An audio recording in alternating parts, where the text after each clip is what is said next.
Hey everybody, hope you're doing well today. And today I just wanted to make a little video to talk about Red Dead Redemption 2 and kind of just air out a bit of frustration I've had towards Rockstar Games, the company that made the game, and really just send a bit of criticism their way for how they handled the game and where it is now compared to where it could have been. Look, before I get into the points I want to make, I just want to make one thing really clear, and that's that I don't think Red Dead Redemption 2 is a bad game. It's actually a pretty great game. It has one of the greatest stories in any video game ever. It has amazing graphics, the gameplay is fun, all of the characters are interesting in their own way, and you can just explore the world and just find new things that you haven't found on several playthroughs. I could go on and on about how great the game is and everything that makes it as great as it is, but that's not why I'm here today. The reason that I'm here is because of Rockstar and how they've treated the game ever since it came out. And so for the sake of making things easier, I'm going to divide the video into two parts. The first part is going to be directed towards the story mode, and the second part is going to be directed towards the online mode. And just as a spoiler alert for the video, the story section isn't going to be as long as the online portion, just because, again, the story is absolutely amazing. The only thing I'm going to criticize is more so the waste of potential rather than the content that's already there. For everybody watching the video, make a mental note of the words wasted potential, because I'm going to say them quite a few times throughout the video today. Moving right along into the story portion of the game, and listen, I already get it, right? You guys got raised eyebrows, you're looking at me a little crazy, he's like, oh, what's he about to say about the story? For those of you that have sweaty hands right now and you're waiting for me to spit some horrendous take about the story, don't worry, right? You can put your fingers down, it's all good. My main and only criticism for how Rockstar's handled the story of Red Dead Redemption 2, and I think it's something that all of us can agree on premise alone, is that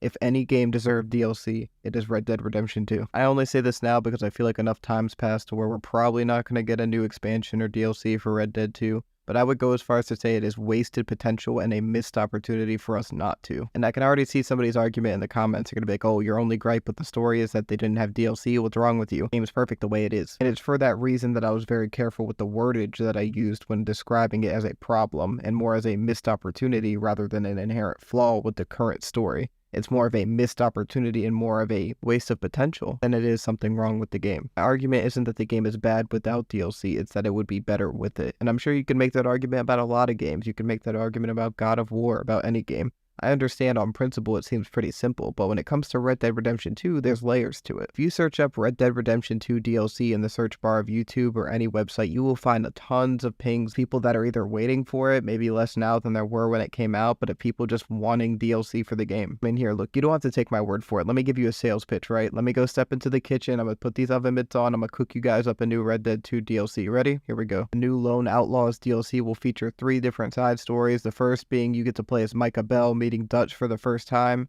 You will meet the Pinkertons as Micah. You'll get to explore his character more than they did in the actual game. It'll follow side missions with Micah and Dutch where you get to actually see Micah slowly manipulate Dutch over time. Big shootouts with Micah and maybe even getting to dive into his backstory to sort of explain why he does what he does. Maybe it would give a deeper appreciation for him as a villain and sort of what would become of him later on in the story. Like imagine playing a bunch of missions with Dutch and Micah only for it to culminate in the Blackwater incident where we actually get to see Dutch kill the girl and maybe Micah coerces him or pushes him over the edge or just something new, just to add more details to the event, make it more significant when we play the game again. Second side story could be with Dutch, Hosea, and Arthur when they're younger, back when they were pulling jobs in their heyday. Could give us more depth with Hosea and Dutch about how their relationship works and how they got this mentor relationship with Arthur and how he grew up growing into the role of the right hand of the gang, which he would eventually get. We could play as Dutch in that portion. We just rotating characters, And if you want to have a DLC that takes place in the post game, we could play as Charles. Him and his family are supposed to go up to Canada. We could go with him. We could maybe run into some bad people, Life was hard back then, so maybe he could run into some trouble. We have to play as him and we'll explore the countryside and, make use of those hunting skills that he shows us in the first part of the game. I'm not a game developer, but there are plenty of ideas they could do if they really wanted to make a Red Dead 2 DLC. But like I said, it's more of a missed opportunity for them not to capitalize on it when the demand is there and there's a pretty big avenue for it, man. It's just a waste of potential to have all of these different story beats they could go to and just not do it. I understand wanting to preserve the integrity of a story, but when you already have a perfect loop, you can always do DLC to expand on the little details that you didn't get to make in the base game. And I can guarantee you guys, if they did make a Red Dead Redemption 2 DLC, people would buy it up like there was no tomorrow. Look, just to put a nail in the coffin, there's literally a petition with almost 9,000 signatures for there to be a single player DLC, so it's not just me who wants it. There are definitely players that would buy this up. I think I covered the DLC portion enough. I want to move on to the online portion of the video, which,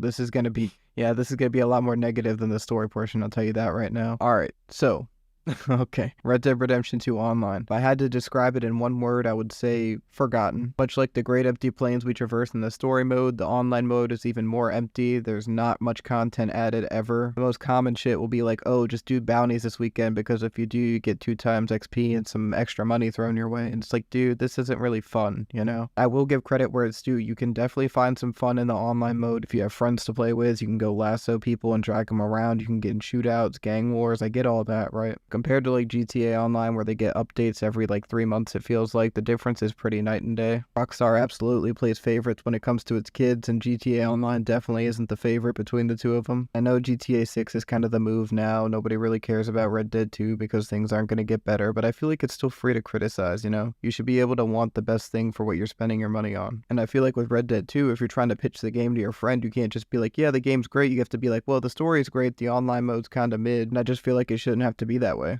Should be more updates like the Moonshine update where you actually get property, you get new ways to make money. I know we get that with jobs, but dude, the same jobs get repetitive. Bounty hunting, trading, hunting. Like I don't want to do that over and over. I want to farm a ton of money to get a metal detector just so I can farm more money to get more collectibles so that I can farm more money with other stuff. It's just a big cycle of money farming, but there's nothing really worth it in the game. GTA fixes this problem because in their online mode, they get quests over and over again with big expansions with new characters and new plots and everything like that. Red Dead 2 doesn't get that often. It's literally just the forgotten stepchild of Rockstar games. I feel like us fans are like Arthur Morgan and Rockstar's Dutch Vanderlyn, and we're trying to constantly question them and be like, hey man, you sure you know what you're doing? And Rockstar's like, why don't you have some goddamn faith? We know what we're doing. And it's like, dude, no you don't. There is no grand plan. Red Dead Online is going to be irrelevant until GTA 6 comes out, and then GTA 5 slowly going to get irrelevant. And the day that GTA 5 gets irrelevant is the day that Red Dead Online finally dies. So on that note, thank you for watching the video. I hope you enjoyed. Leave a comment if you agree or disagree or whatever thoughts you may have on Red Dead 2 and Rockstar games as a whole. Yeah, that's pretty much all I have for you guys. Thank you for watching. I hope I see you in the next one. Peace, peace.